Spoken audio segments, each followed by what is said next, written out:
ناي بريزة يوسف كاي يوسف ما شاء الله روح خوشة كاي يوسف سلامت معني زور أو نانيش تخوالي أنت بله أوي نانا ولا طاب خلاص إيه ده ما شاء الله فتبه سلامت شو نالك فاميلي مول والله هاتوا من بو السينما بو سينما بله ديار زور سيري فيلمك إيه والله عنده جار يعني حسب تجوريك فيلمك كان والله اكشن أكشن بله باشا لما نجي هاي كم جاي يقول كني فيلم والله دو جار جاري دو جار زور شاكا بله بس يو سرقالي روجانا شلون يعني؟ شكارك دكي ها والله إشي تجارتكم أشياء سعرها فلوس زور شاكا أشياء سعرها يعني خذ عم بهرزاني هي إنه ترخوانك مشتوشي حادثة مصاب كان بشيري تولك سلامت ليش تنصاب يا أخو برسالك اللي دكم والله ما كزاني نبي تخاون خلط زورتين هرم لشغلاتك اختيار تيمة السودان مصر هرم بلا ايه السودان إيه؟ مصر أردن السودان مصر أردن بلا مصر بيقورا كم خوش بيبي دخاون خلط السودان السودان أبي السودان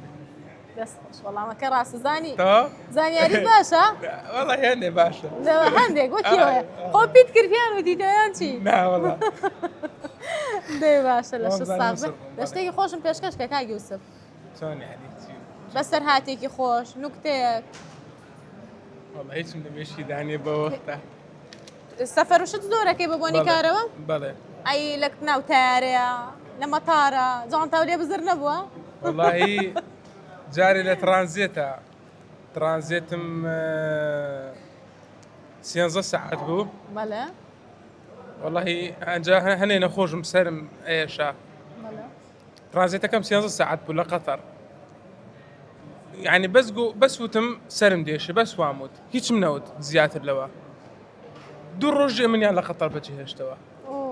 حتى تشو جنطة كم تشو هاتو هولير او وهمي اللي معه يعني بس وتم سلم ايش جماعتنا جماعتنا مطار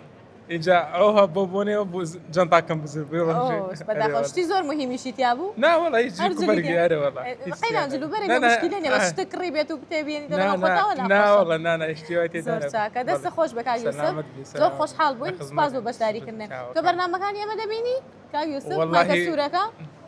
قناتك أنا كنالي ديما ما كسورك أنا بيستوى بخينا بيستوى بيشتري تاكا كسنة بيستوى إن شاء الله باش دست خوش به خلاتك ما بيبن فرمو أو خلاتي إمي بو برزت وهي واي سوري لبني سباس تكم كاتك خوش وخالك زور سباس